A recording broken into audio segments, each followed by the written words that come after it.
So there are four things that I would like to talk about today. Number one is the 17th of Tammuz, the day that the walls of Jerusalem were breached. The number 17.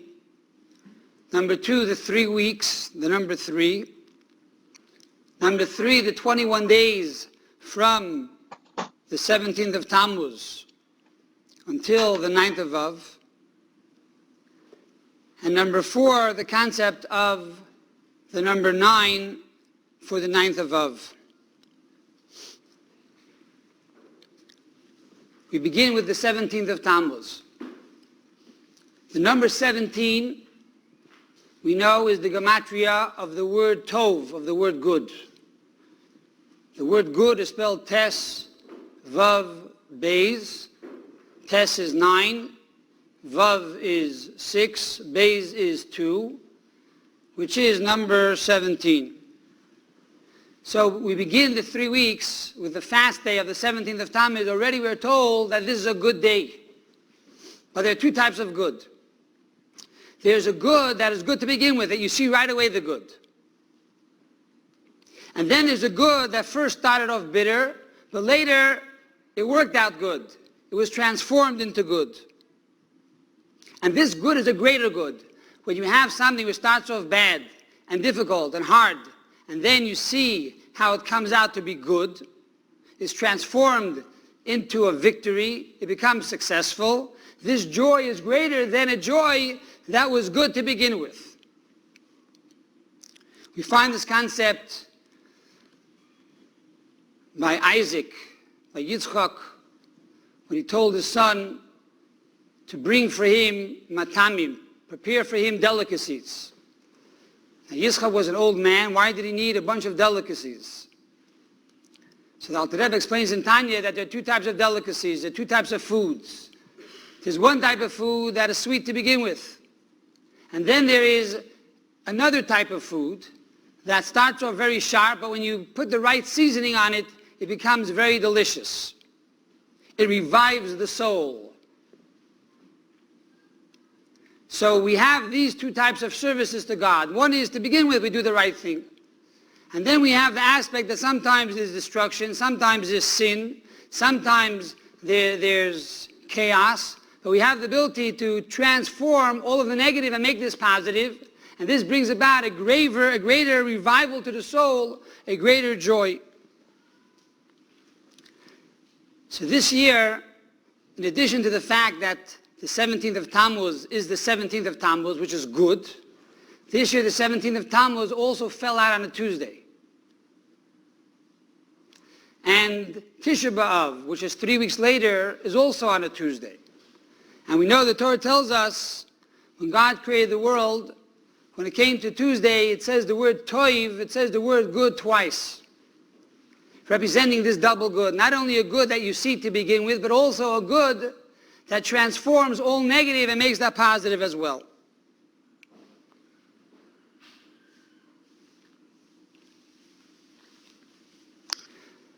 How does one have the power to transform something which is negative and make it good? Where do we get that strength from? We get that strength from the Torah. Everything comes from the Torah. Hashem oiz li amo yitein. Hashem gives strength to the Jewish people. Ein oiz el Torah. What is the real strength? That is the strength of the Torah. So in the Torah itself, we find the number 17 is connected with the idea of good. And that is Yosef HaTzadik, who was 17 years old when he went down into Egypt. Seems to be a negative thing. However, when we read the end of the story, how Yosef became the viceroy, and now he became the leader of the whole world, and then Jacob came down into Egypt. What does it say? It says, Vayechi Yaakov mi'eretz Mitzrayim shva esrei shana. It says Yaakov lived in Mitzrayim 17 years. The story told that the Tzemach Tzedek once came home and told his grandfather, the Alter Rebbe, how his teacher translated the pasuk. His teacher translated the pasuk like the Baal HaTurim.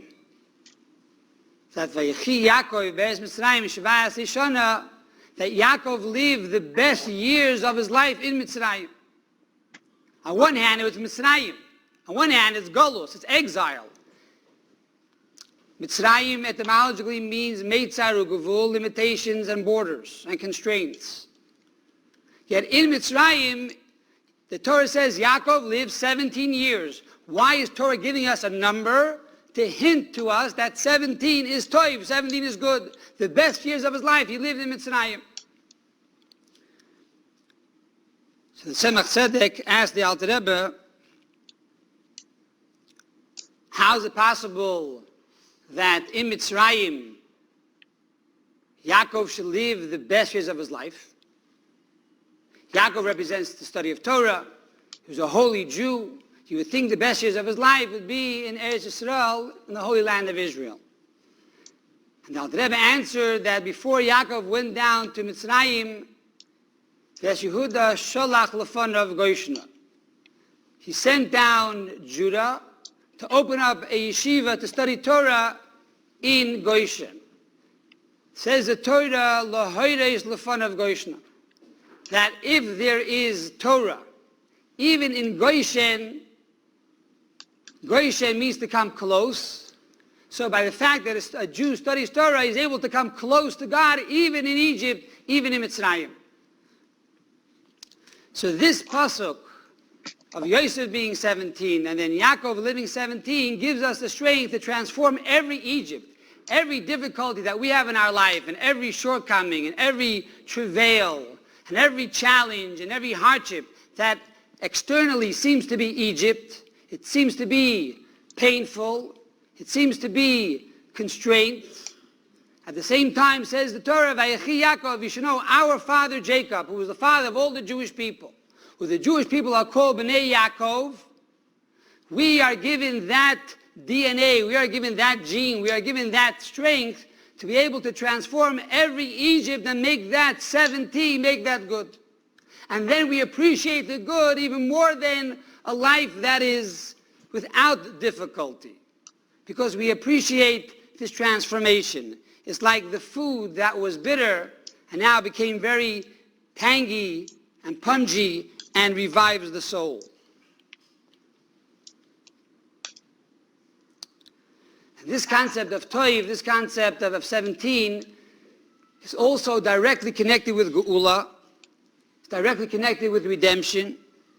As we find in the book of Rus, in chapter 3, verse 13, it says, Im yigolech toiv yigol, which means, if he will redeem you, then good, fine, let him redeem you. So we see that the word toiv is connected with Geula, toiv is connected with redemption. The number 17 is the seeds of redemption. And furthermore, ein toiv el Torah. True good is Torah study. And therefore we find that even though there were 3 forefathers, Abraham, Isaac, and Jacob, yet we're not called Bnei Avraham, even though the shul is called Bnei Avraham, but we're not called Bnei Yitzchak, but we are called Bnei Yaakov, the sons of Yaakov, which means that our connection is more to Yaakov than even Avraham and Yitzchak, perhaps. What does Avraham represent? Avraham represents chesed, which is kindness. When is a person obligated to do kindness? If you make money, you're supposed to give 10% to charity, you do kindness. If someone asks you for a favor, you do kindness. Before davening, it says you're supposed to give tzedakah, you're supposed to do kindness. But there's no concept of doing kindness 24 hours a day, 7 days a week. Yes, an opportunity for kindness, we do it. But there's no such mitzvah 24/7 when it comes to kindness. That's Avraham. Avraham was a man of kindness. He had a tent that was open from all 4 sides. He was Isha Chesed, and therefore every Jew needs to be kind. We have to be charitable. And if we are not, then we have to check if we are Jewish or not. Because this is one of the signs of a Jew, that he's a kind person and he's charitable. But yet we don't find the mitzvah as 24/7. Yitzchak represents the concept of prayer. We know prayer takes the place of sacrifices. Tefillah b'mokoim korbanis tiknum. Yitzchak represents the idea of prayer because he himself offered his life as a sacrifice. He put himself down on the altar in the binding of Isaac. But when do we daven? 3 times a day. On Shabbos, a 4th prayer. Yom Kippur, a 5th prayer. But there's no mitzvah to daven 24 hours a day, 7 days a week. Yaakov represents Torah. Yaakov ish tam yoshev oyalim. Yaakov was a complete person, a wholesome person. And what did he do? He sat in the tent all day, the tent of Torah. And we have a verse in the Torah of Gisa ba yom v'layla, that one has the obligation, a Jew has the obligation to study Torah day and night. So you're exempt if you're sleeping, you're exempt if you have to make a living, you're exempt if you're davening. But if you're not davening, and you're not making a living, and you're not sleeping, then you have no choice. You have to learn. V'gisa ba. You have to learn Torah 24 hours a day, 24/7.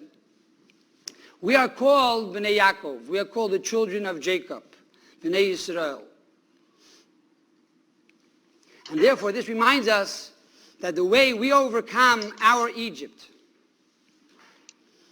and the way a Jew makes the best out of Galus for the last few seconds right before Mashiach reveals himself, is through the study of Torah. Which is interesting that even on Tisha B'Av, which is a day of mourning and a day of sadness, the halacha is we don't study every part of Torah, but we study Torah connected with Tisha B'Av. But even on Tisha B'Av, we study Torah, because a Jew needs Torah 24/7. He cannot survive without Torah. This is our life, this is our breath, this is our water, this is our food. We have to study Torah. So we're told that Yaakov Avinu, how did he overcome Egypt? How did he overcome exile? How does a Jew overcome hardship, challenge, pain, suffering, sickness? Through the study of Torah. That is the remedy, that is the refuah, and that brings about the geula.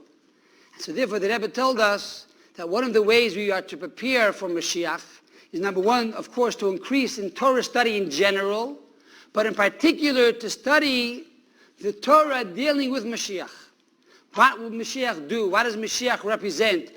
What is the name of Mashiach, etc., etc. As we know that the Talmud says, even though today we cannot bring the Ola sacrifice, we cannot bring the sin sacrifice, we cannot bring the Shlomim sacrifice, how does one fulfill the mitzvah of these sacrifices? Says the Gemara, when you learn the laws of the Korban Ola, you are bringing the Korban Ola. When you learn the laws of the Korban Chatos, you bring your Korban Chatos.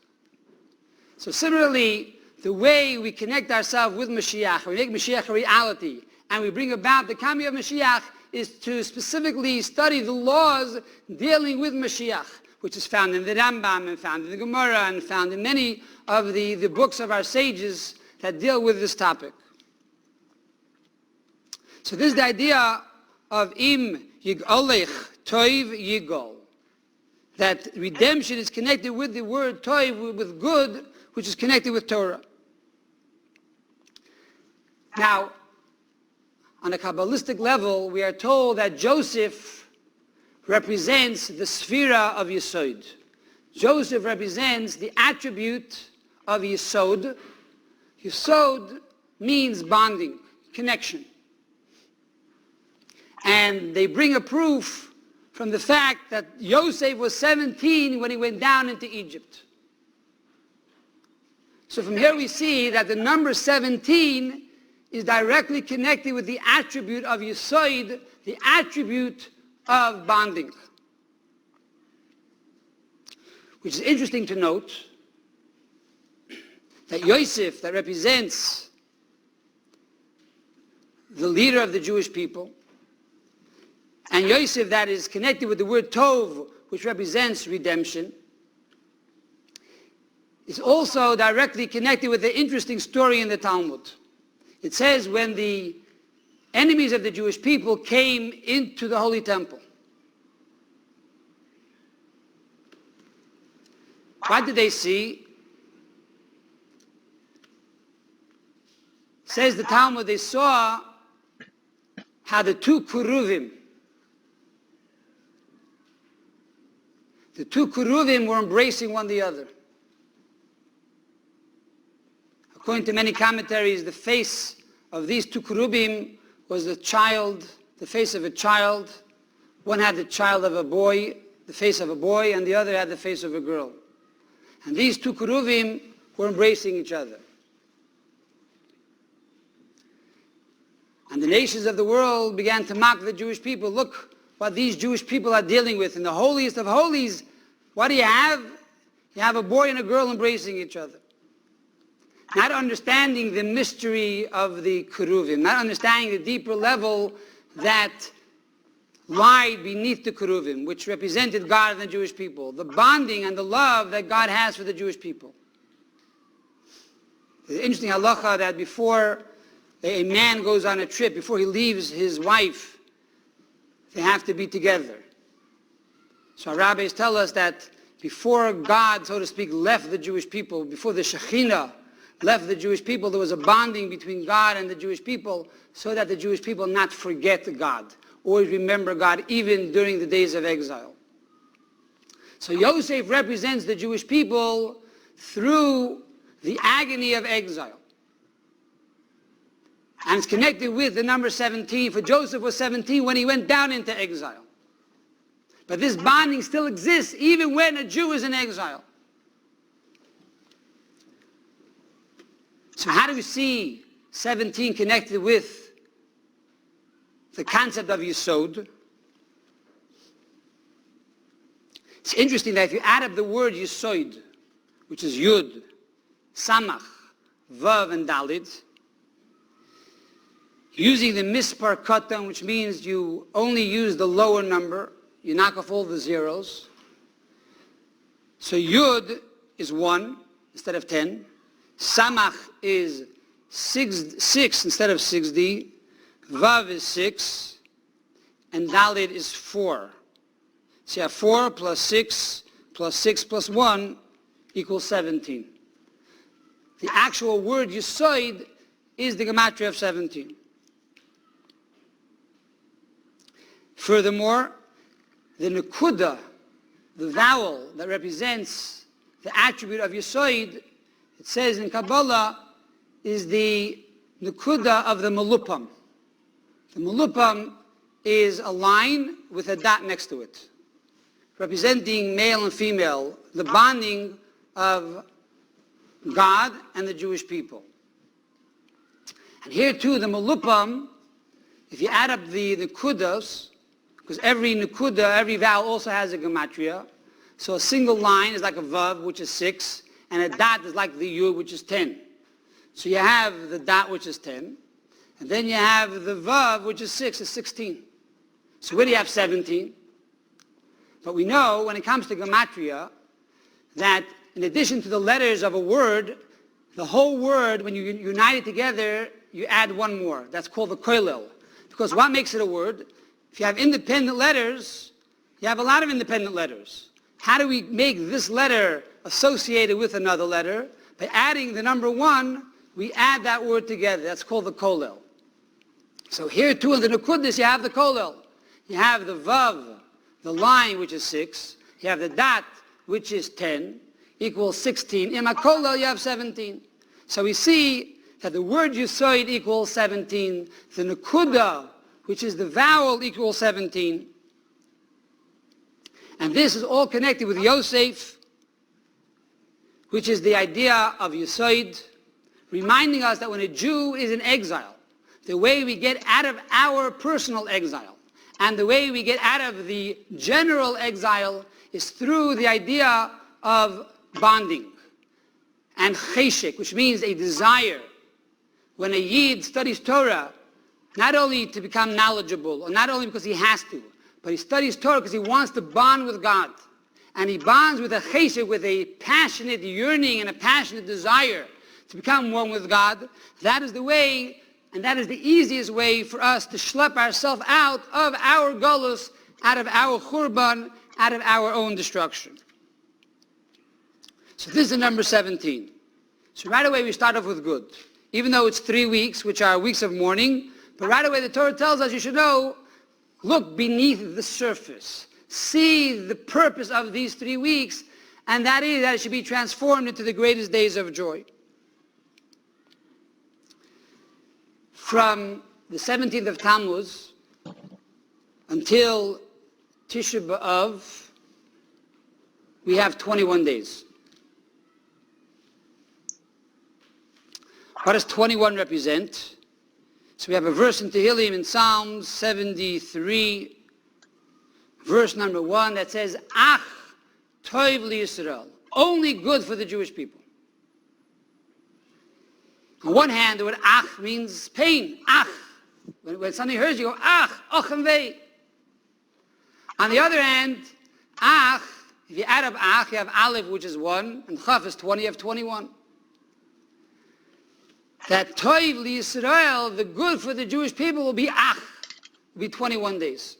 That these 21 days, starting from the 17th of Tammuz, until we get to Tisha B'Av, is 21 days that are going to be the best days for the Jewish people when it comes to the revelation of Mashiach. Ach Tov Yisrael, only good for the Jews. It's interesting that the Talmud tells us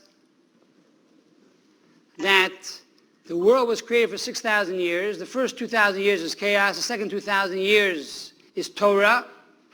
And the third 2,000 years is Mashiach. So what do we see? That Mashiach comes right after the 2,000 years of Torah.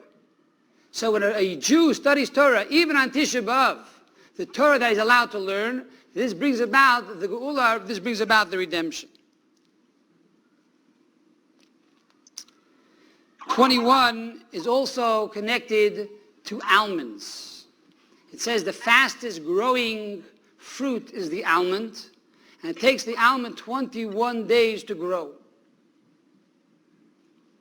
And an almond in Hebrew is called shekedim. Shekedim means swift.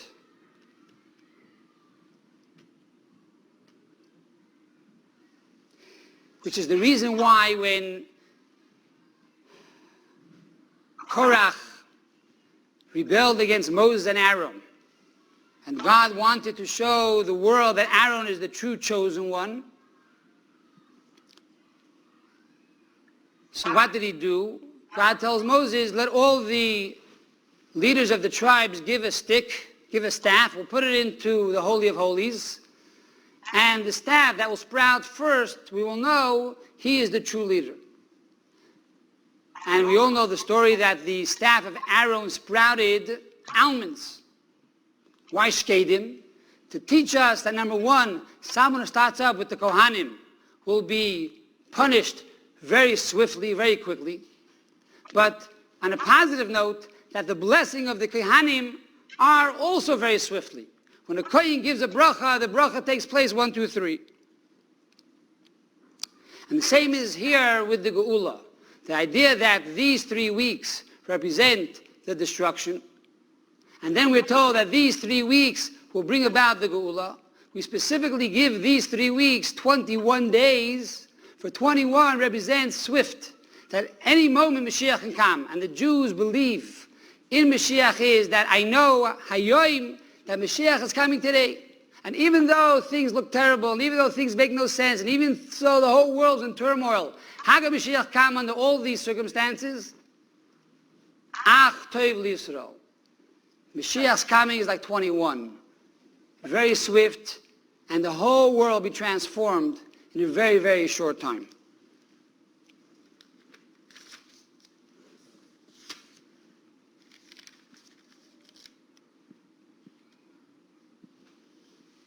So we spoke about 17, which means good. We spoke about 21, that is only good and represents swiftness.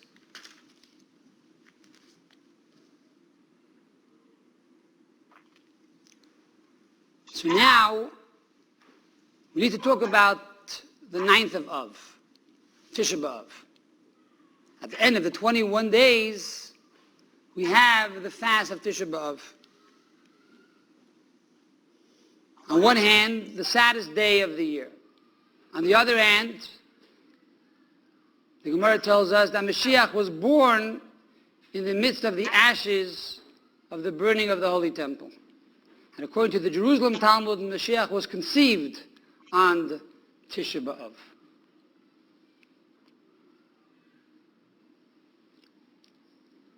So what is the idea of Tisha B'Av? What is the idea of the 9th day?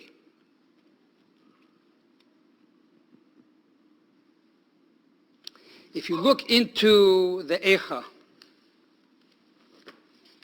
if you look into chapter 2, verse number 9, it says over there, Tavu v'aretz she'areha, that the gates of the temple sunk into the ground. It's pasuk number 9. The pasuk number 9 begins with the letter Tes, which is the 9th letter of the Aleph base, that has the Gematria of 9. And this word, Tavu, means it sunk into the ground. The Tes is a small Tes. And don't forget, Jeremiah Hanavi, Jeremiah the prophet, wrote the Eicha.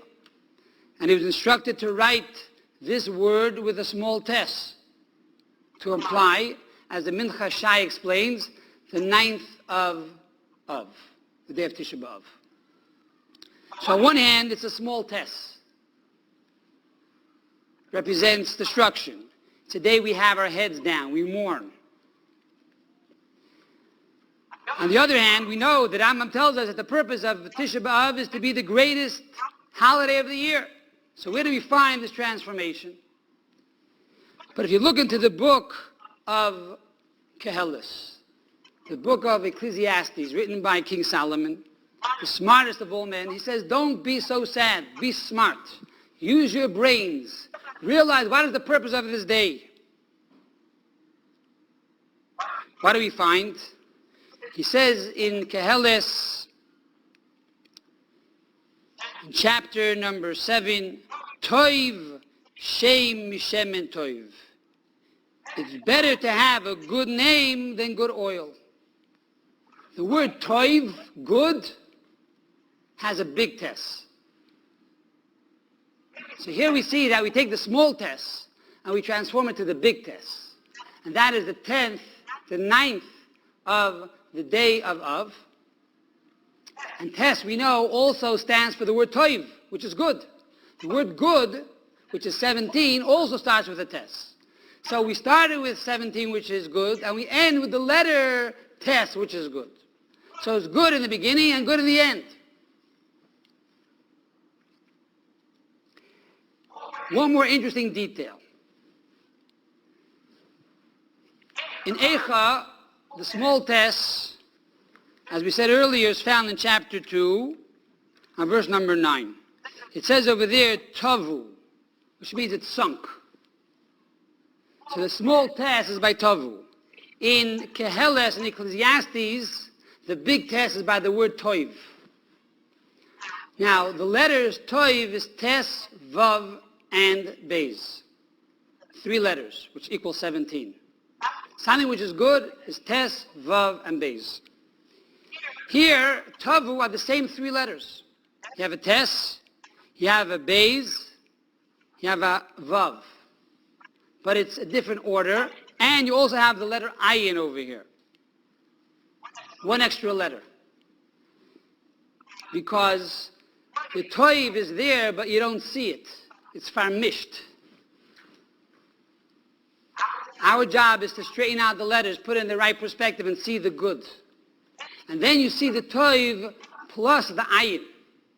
When you have difficulty, and you have to straighten things out and put things in perspective, and then you see the good, you have more than good. You have Toiv plus the letter Ayin. Ayin means to see. You see the good. And furthermore, Ayin represents leadership. The number that represents Ayin or leadership is Ayin, which is 70, because we have 6 attributes plus the 7th, which is Malchus, kingship. So 7 times 10 is 70. So one who reaches this level of 70 reaches the level of leadership. So first you have to conquer all your 7 emotions, times 10, every detail of these 7 emotions. Then you can truly be a real leader of Israel. And that's why in the Haggadah, Rabbi Elazar ben Azariah says, I was like 70 years old, even though he was 18. But he had the qualities of a 70-year-old. He was a person that truly transforms entire psyche and entire reality. He was able to lead the Jewish people. So if you have a difficulty and you have a hardship and you're able to sort things out and bring clarity, then you're a leader. Things that are good, that you're doing good, what's the big deal? Where do we need leaders? And when do we see leaders? And when are leaders born? When there's chaos, when there's hardship. And we see how that person deals under that stress and under that hardship. And he's able to bring about toiv. That's a leader. So we started with toiv. It was a big test, very nice. But there was no ayin there. We didn't see the leadership. But when we come to Tisha B'Av, and we see tovu v'oreh sharia, how the gates sank into the ground, and there was chaos, and there was difficulty. And now you're able to put things in proper perspective. Then you have toiv ayin. Then you have a good eye. And then you see the good with your own very eyes.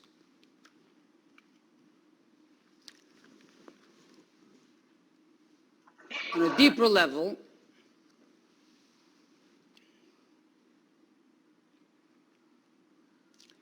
we are told in Kabbalah that there are sefirot, there are 9 attributes from above to below, and 9 attributes from below to above.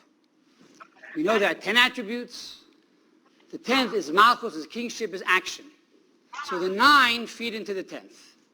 So the energy and the light that goes into the 10th are 9. So 9 represents potential. So you have 9 from top to below, and 9 from below to the top. 9 and 9 is 18.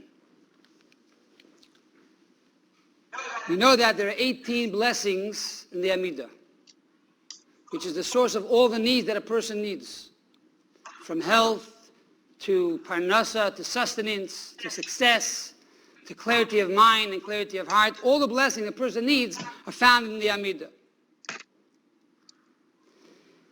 How does the words of the Amidah go to heaven? Now, why do the words of the Amidah have to go to heaven? So the story told with the Baal Shem Tov that once the Baal Shem Tov came into a synagogue. And he was brought into the synagogue by the president of the community. He said, come, join me. And he was trying to go into the synagogue, but he couldn't walk in. The president said, please, Baal Shem Tov, please, we want to honor you. Come into the shul. He said, I can't get in here. It's so full. He says, nobody here, just me and you.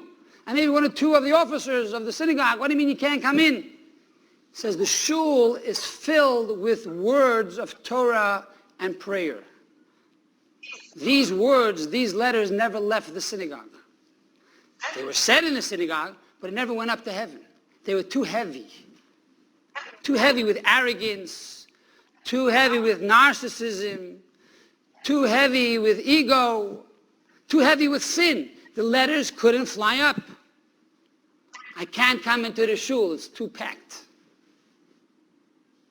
How do we clear out the synagogue? How do you make it empty? There's an angel called Malach Matat. Matat. Matat is 2 tesses.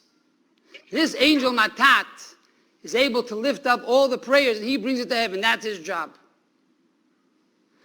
So on Tisha B'Av, we have the ability to clean ourselves out. We have the ability to purify ourselves. We have the ability to refine all of our words and all of our letters that we said throughout the entire year, that all the prayers are able to go to its proper place. So when you ask a question, I'm praying, God, how come you don't listen? The answer is, the letter never got to its destination. You have to put a stamp on the letter to make sure it gets to the destination. If you don't put a stamp, which is heart, used to be 32 cents. When you have heart, you put the heart into the words, then it gets to its destination.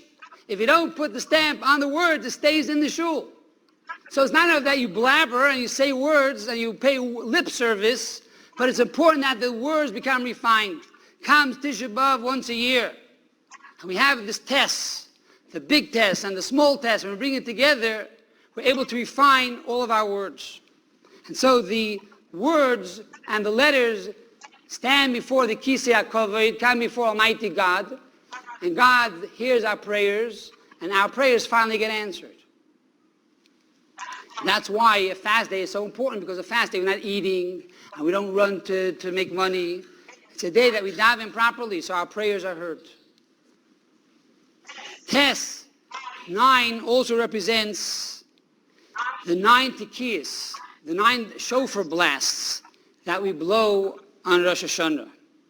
It also represents the 9 prayers, the 9 blessings that we say in the prayer service on the Musaf service of Rosh Hashanah.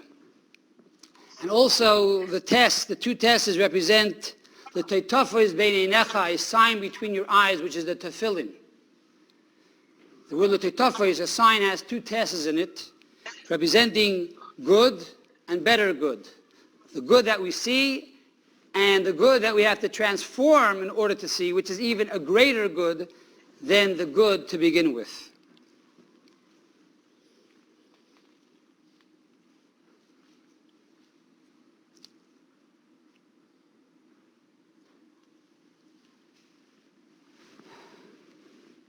We're talking about letters and numbers. So we find ourselves on Tisha B'Av, the 9th of Av. You have the number 9. But the 9th of Av comes after 3 weeks. 3 represents the 3 fathers. 3 represents the 3rd Holy Temple. 3 represents strength, chazaka. It says if you own a field for 3 years, it's a proof that it's yours. If you do something 3 times, then you're more ready to do it again. A rope of 3 strings cannot be severed quickly. A chair that has 3 legs will be properly balanced. So 3 represents security, balance, strength. Tisha B'Av, the 9th day of Av, is 3 times 3. Because to get to 9, you have to do 3 and a 3 and a 3. Representing something which is very strong, something which is truly balanced, something that is really redemptive. But you can also say that 9 is 3 times 3 times 3. How much is 3 times 3 times 3? 27. 27 are the letters in the Aleph base. Now, normally we say there are 22 letters in the Aleph base, but if you add the 5 end letters, called Mansapach, you actually have 27 letters. And therefore, 27 is Zach. Zach is purity. When you say the letters properly, you refine yourself, you purify yourself. You clean yourself, you cleanse yourself. You have true purity. You refine yourself for the 3rd Holy Temple.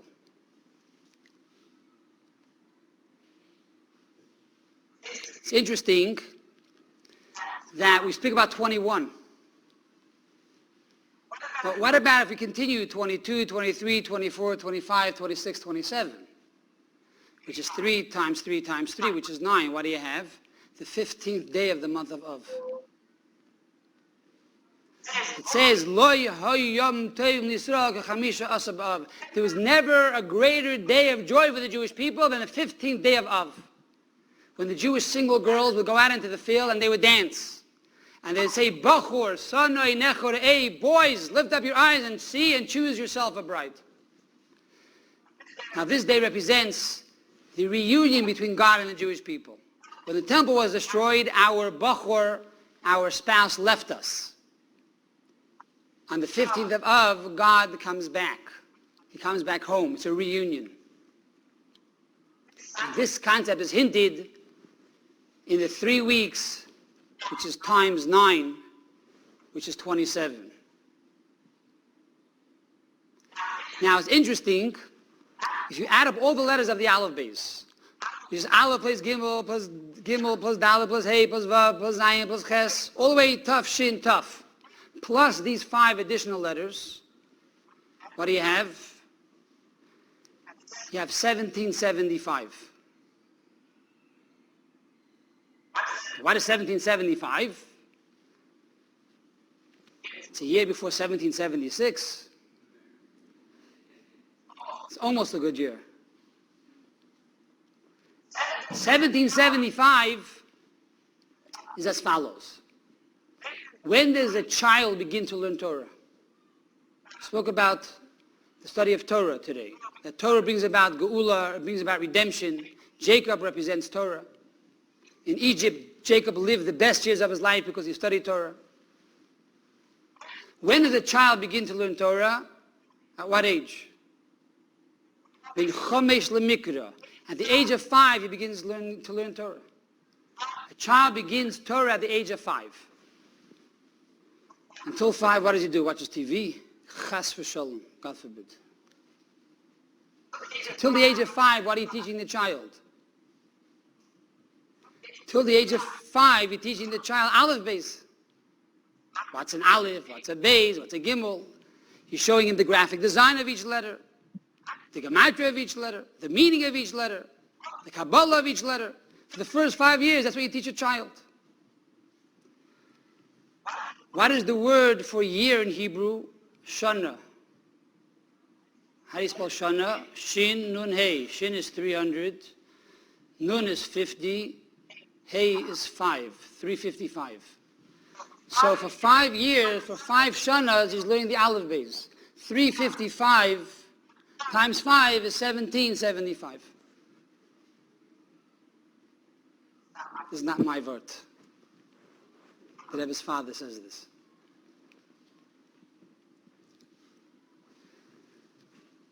So we have now the concept of Zoch, that the whole purpose of creation, says the Rebbe, is Zoch, to purify the body. The whole purpose of creation is Zoch, to purify the world. The whole purpose of creation is Zoch, to purify ourselves. Comes Tisha B'Av, we have to refocus, we have to realize that now is the opportunity on a very simple level to learn more Torah.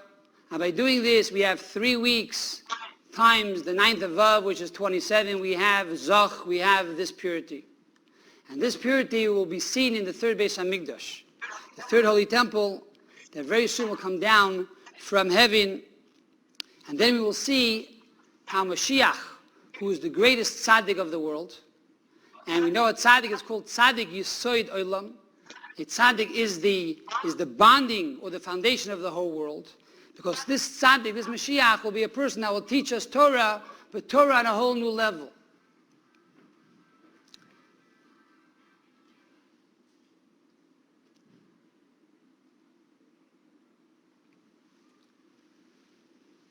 To end with a story,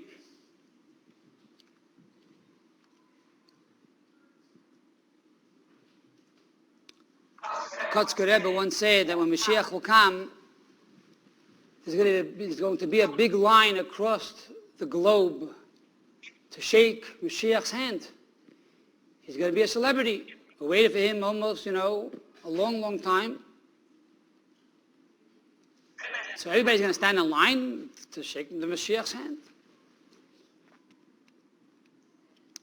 Kotzker said, where do you think I'm going to stand? The student said, you, Heilige Kotzker, you, front of the line. You should be the first one to greet the Mashiach. He said, no, you have it all wrong. I'm going to be at the end of the line. He says, why? You should be at the front of the line. He says, very simple. Mashiach is going to come to the first town and shake all the rabbis' hands and all the people's hands. He'll come to the second town, the third town, and the first country and the second country. He's going to go all around the whole globe. And finally, he's going to come and meet me. Heilige Kotzker, where were you all this time? At that moment, I'm going to turn to Mashiach. I'm going to say, Mashiach, where were you all this time? So we hope and pray that this should be the last Tisha B'Av of fasting, but it should be the first Tisha B'Av of celebration where we should see the true toiv, the true good in our lives, the true toiv in the world, and the true toiv with the coming of Mashiach and the rebuilding of the third holy temple. Amen.